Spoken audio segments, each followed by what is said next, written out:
बिस्मिल्लाहिर्रहमानिर्रहीम, अस्सलाम वालेकुम, गुड मॉर्निंग, वेलकम टू सबकी सोच। मैं हूं नम्रा तारिक और मैं हूं हुसैन लियाकत। कैसे हैं आप सब लोग? वो सब ठीक होंगे। आप भी ठीक लग रही हैं या मेरी आपके सूरत हाल साथ आपकी सूरत हाल देख के लग रहा है कि आपके साथ कुछ ना कुछ हो गया है? क्या हो गया? हाँ, वो हुआ। वाकई कल मेरे साथ पता है क्या हुआ? कल I went to a restaurant. अब रेस्टोरेंट पे आप सोचो मुझे पानी की बोतल कितने की मिली होगी?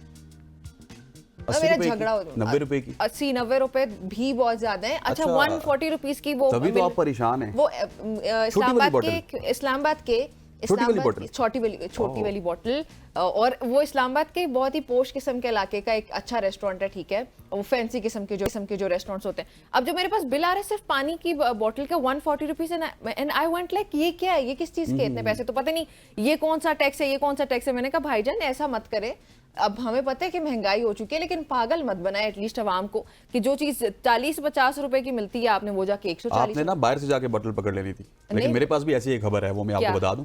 क्या? जी हाँ, निमरा ने जिस तरह बात की तो हमारे पास खबर ये है कि कराची में एक मुकामी रेस्टोरेंट ने अपनी लोकल पैदा की हुई बोतल, आपने तो शायद कोई ब्रांड पी होगी, ब्रांड पी होगी, उस बोतल की बढ़ती हुई कीमतों की वजह से वो होटल या रेस्टोरेंट तनकीद का निशाना बन रहा है। हाल ही में एक कस्टमर ने रेस्टोरेंट इंतजामिया को सख्त मुलामत किया जब उन्होंने एक छोटी सी पानी की बोतल के लिए 80 रुपए मांगे, जो कि बैनुल-अक़वामी ब्रांड्स के मुकाबले में वो उसके बराबर भी नहीं है। बैनुल-अक़वामी जो ब्रांड्स की बोतल्स हैं जो आपको मार्केट में मिलती हैं, प्राइस है ये, वो उससे भी ज्यादा प्राइस है और ये बड़ी अनफॉर्चुनेट है। और ये बात बहुत वास्तव आम हो चुकी है कि ये जो ब्रांड्स हैं, ये जो रेस्टोरेंट्स हैं, ये बैनुल-अक़वामी ब्रांड्स को भी बॉयकॉट कर रहे हैं और फिर जब ये अपनी ब्रांड्स को इंट्रोड्यूस करा रहे हैं या अपनी वाटर बॉटल्स बना रहे हैं तो उसमें प्राइस उन्होंने इतनी ज्यादा कर दी, हालांकि उसूली तौर पे वो ज्यादा सस्ता होना चाहिए। तो कल ये मेरी भी समझ में नहीं आया कि भाईजान ये हो क्या रहा है इस मुल्क में। क्या हम हर चीज से ना फायदा उठाते हैं। जब से इजरायली मसनूआत का बाइकआउट हुआ, भी ज्यादा है। हाँ, जब से उन मसनूआत का बाइकआउट हुआ तो हमने ये किया कि हमने जो लोकल ब्रांड्स थे उनकी कीमतों को आसमान पे पहुंचा दिया। इसी तरह एक और मैं यहाँ पे पॉइंट उठाना चाहूंगा। आप देखिए, आपकी ट्रैवल डेस्टिनेशंस, आप मरी को ले लीजिए, कागार नारान को ले लीजिए, कश्मीर को ले लीजिए, वहां पे अब अगर मरी या कश्मीर को ले लीजिए तो ये शहर इक़्तिदार से 40 किलोमीटर या 100 किलोमीटर की मसाफत पे है। यहाँ पे कोई इतनी ज्यादा ट्रांसपोर्टेशन कास्ट नहीं है, लेकिन वहां पे जो बोतल आपको शहर इक़्तिदार में 50 की मिलेगी, वहां पे 200 की भी मिलती है। ये ऐसा, यही तो प्रॉब्लम है।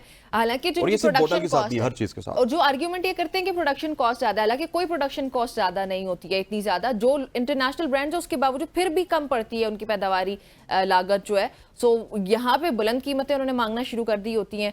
अगर आप बॉयकॉट कर रहे हैं as a country, as a nation, तो उसूली तौर पे आपको प्राइसेस को कम रखना चाहिए ताकि लोगों के लिए स्विच करना आसान हो जाए। शायद वो कम प्राइसेस को देख के स्विच करें। वैसे क्या जमाना आ गया है कि मैंने कभी सोचा ही नहीं था कि पानी भी खरीद के पीना पड़ेगा।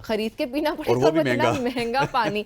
एक तो ये आर्ग्यूमेंट देते हैं पैदावारी लागत वाले, दूसरा ये देते हैं कि भाई महंगाई बहुत ज्यादा है। आवाम इतने भी पागल थोड़ी है भाई, महंगाई हो चुकी है, पर उसका मतलब ये थोड़ी है कि 40 रुपए की चीज 140 की। एक और पॉइंट है निमरा कि आपके ना कमिश्नर साहब के ये काम बनता है, जो कि सिटी के कमिश्नर होते हैं या किसी जगह के कमिश्नर होते हैं, और उसके बाद आप दुनिया भर में देखिए तो प्राइस कंट्रोल का एक डिपार्टमेंट होता है। लेकिन अनफॉर्चुनेटली हमारे यहाँ वो डिपार्टमेंट एग्जिस्ट तो करता है, लेकिन वो सो रहा है। सही कह रही हैं आप, वो सो रहा है, वो कोई इंप्लीमेंटेशन नहीं कर रहा, बार बार चेकिंग नहीं कर रहा। और एक दफा पेट्रोल अगर महंगा हो जाए, हर चीज महंगी हो जाती है। पेट्रोल अगर 100 रुपया सस्ता हो जाए तो कोई चीज रिवर्स नहीं होती। यस, बिल्कुल ऐसे ही मेरे ख्याल में वो हमें अपने डिपार्टमेंट्स के पास भी सबकी सोच को लेके जाना चाहिए। उसने उनको बताना चाहिए कि भाई प्लीज जाग जाओ, उठ जाओ।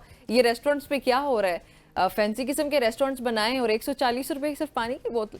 बिल्कुल ऐसे ही, बिल्कुल ऐसे ही। खैर, आपके पास कोई और स्टोरी है शेयर करने का? जी हाँ, अबू धाबी में एआई की जो मशीन्स हैं, RMVs, उनमें प्लास्टिक की बोतलों और एल्यूमिनियम को रिसाइकल किया जाएगा। और इस हवाले से दुबई, क्योंकि मैं जब दुबई में होता भी था तो उस वक्त भी वो पेपर फ्री इकोनॉमी की तरफ जा रहे थे, एआई के ऊपर रिसर्च कर रहे थे, उनके R&D डिपार्टमेंट्स थे।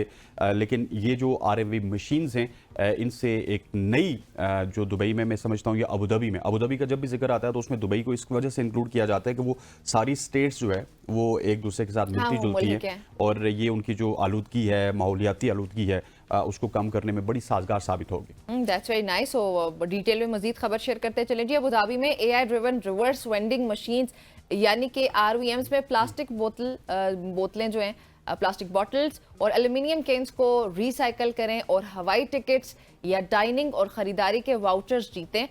25 मकबूल मकामात में RVMs मौजूद हैं, जिसके ज़रिए आप कह सकते हैं कि एक ग्रुप है मुस्तहकम, वो किरदार अदा कर रहा है और तदवीर ग्रुप इसका नाम है, और 2030 तक अबू धाबी के 80% कूड़े को ज़मीन से निकाल कर उसको दूर करने का मकसद जो है वो फुलफिल कर लिया जाएगा। सो हासिल किए गए क्रेडिट्स को noon.com, Amazon और इसके अलावा दीगर जगहों पर पार्टनर्स के साथ इस्तेमाल किया जा सकता है। साफ माहौल में अपना हिस्सा अदा करें और तदवीर ये जो ग्रुप है इसके जरिए इसको असरअंदाज बनाएं, और मतलब आप इसको ट्रैक भी कर सकते हैं। बहुत अच्छी खबर है। लेकिन पाकिस्तान में भी कुछ तरह के नमूने जो है वो इंट्रोड्यूस कराने चाहिए। पाकिस्तान में इस तरह के नमूने इंट्रोड्यूस होंगे, लेकिन पाकिस्तान में दूसरे वाले नमूने बहुत हैं। हमने करनी है। और एक खबर और है कि ये तमाम काम करने वाले जो भी है, अगर आप करती हैं अबू धाबी में जाके तो आप उस ड्रॉ में शामिल हो जाएंगी जिसमें आपको एयर टिकट मिलेगा, जिसमें आपको गिफ्ट मिलेंगे, जिसमें आपको और लग्जरीज मिलेंगी।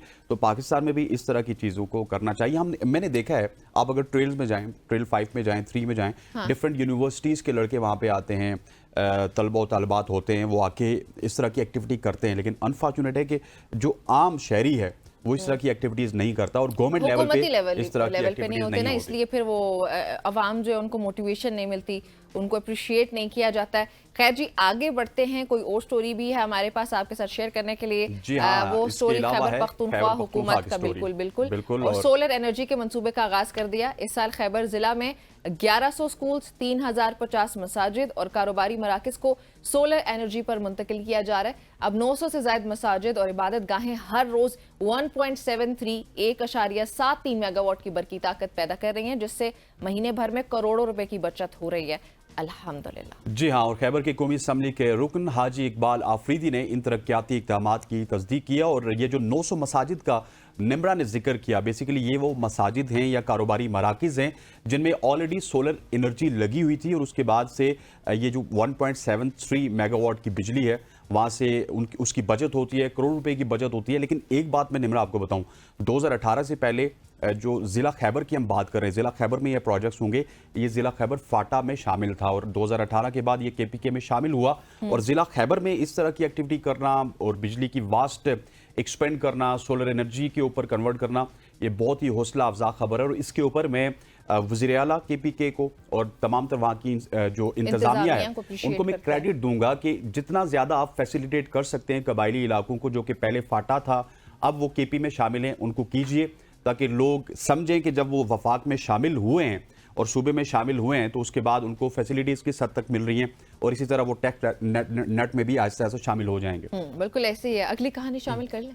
जी हाँ, अगली खबर शामिल करते हैं। और ये कहानी जो है ज़मीन के अंदरूनी दरख्ते यानी कवर की है, जो जमीन के कोर की कहानी है ये। जो अंदर कोर होता है, ठीक है, और जो जमीन के पहले से ज्यादा घूमने के बारे में मुसलसल कम हो रहा है। साइंसदानों ने हालिया तहकीकात में इसकी कमी की तस्दीक की है और बताया है कि अंदरूनी दरख्ते की यानी कि कोर की रफ्तार में तब्दीलियां 70 साला दौरानिए के साइकिल के मुताबिक होती हैं, और इसके असरात का सबब अभी तक मालूम नहीं हुआ। मगर कुछ माहिरीन ये भी कहते हैं कि ये मुमकिन है कि ज़मीन के मकनतीसी मैदान पर इसका असर होगा। बिल्कुल। और ये जो कोर है, जो अंदरूनी दरख्ता है ज़मीन का, ज़मीन की 3-4 जो लेयर्स हैं जो अंदरूनी है, दैट इज़ कॉल्ड कोर। तो उसकी जो रफ्तार है उसमें भी तब्दीलियां जो हैं, उसकी वजह से फिर ज़मीन में ज़लज़ले वगैरह, तूफानात ज़्यादा आ रहे हैं, जियो टेक्निकल कुछ प्रोसेसेस हैं, जियो तकनीकी प्रोसेसेस, मकनातीसी मैदान और फिर मौसमी तब्दीलियात पर असरअंदाज हो सकती हैं। ज़मीन का क्योंकि जो स्ट्रक्चर है उसमें तब्दीलियाँ आ रही हैं, और उसी वजह से फिर हम लोग ये सारे मसाइल जो हैं वो देख रहे हैं। और ये तब्दीलियाँ ज़मीनी हयात और फिर जियोलॉजी के लिए अगर देखा जाए तो उसको भी, तमाम तर प्रोसेसेस को बहुत ज़्यादा अफेक्ट करता है। और साइंटिस्ट जो हैं उनका ये जो स्टडीज़ हैं, जो रिसर्च हैं, वो इसकी समत मुतय्यन कर रहे हैं। अभी वो देख रहे हैं कि ये कहाँ से कॉन्ट्रैक्ट हो रहा है, क्या हो रहा है।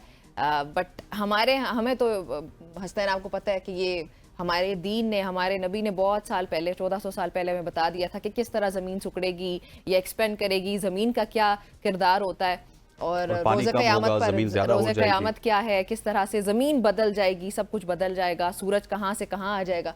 वो तो हमें तो चीज़ें बहुत सारी पता भी होती हैं। बिल्कुल बिल्कुल ऐसे ही है। अगली स्टोरी की जानिब चलते हैं निम्रा, और पाकिस्तान में मोबाइल्स के हवाले से हम आपको बताते हैं कि पाकिस्तान में मोबाइल फ़ोन की दरामदाद माली साल 2023 की निस्बत 24% उनमें इजाफा हुआ। पाकिस्तान के मोबाइल फ़ोन की दरामदात माली साल 2023 में 24% से बहुत ज़्यादा बढ़ गई हैं। और अगर इस माली साल में मोबाइल फ़ोन्स की बात की जाए तो 2023 था 24 में बहुत ज्यादा बढ़ चुकी है। एग्जैक्टली, और 24 से 25 तक ज़्यादा बढ़ चुकी है। दरामदात की कीमत में 1.8 बिलियन डॉलर, जो कि पाकिस्तानी रुपयों में 5 खरब 30 करोड़ रुपया बनते हैं, My God. पिछले साल से 233% ज़्यादा हैं, जो जून 2024 में अकेला मोबाइल फ़ोन की दरामदात में सिर्फ 7,278 अरब रुपए हुए थे। और मतलब ये फिगर्स ऐसे हैं जो कि एग्जैक्टली एग्जैक्टली ये खरबों में पहुंच गए। खरबों में ये फिगर्स पहुंच चुके हैं, जो कि मई में इसके मुकाबले में 76.77% थे, और जून 2023 की अगर बात की जाए तो उसके मुकाबले में 419.90% वो बढ़ चुकी है। माली साल के मजमूई टेलीकॉम दरामदात $2.366 बिलियन, इतनी बड़ी आवाम, जो कि पाकिस्तानी 6 खरब रुपए से ज्यादा बनते हैं, और सालाना 147.36% इजाफा हुआ है। जून 2024 की बात की जाए तो टेलीकॉम दरामदात में सालाना 233% का इजाफा देखा गया, जिसकी मजमूई कीमत आप कह सकते हैं $320 बिलियन, यानी कि पाकिस्तानी 65 अरब रुपए रही। इतना पैसा है देखिए, इस मुल्क में, इतना ज्यादा पैसा है जो आप सिर्फ एक मोबाइल फोन पे खरीदते हैं। हर दूसरे इंसान के हाथ में आपने जरूर देखा होगा, मैं कंपनी का नाम नहीं लूंगी, लेकिन सबसे महंगी कंपनीज के मोबाइल फोन है, जो कि 3-4 लाख रुपए उनकी एवरेज प्राइस है।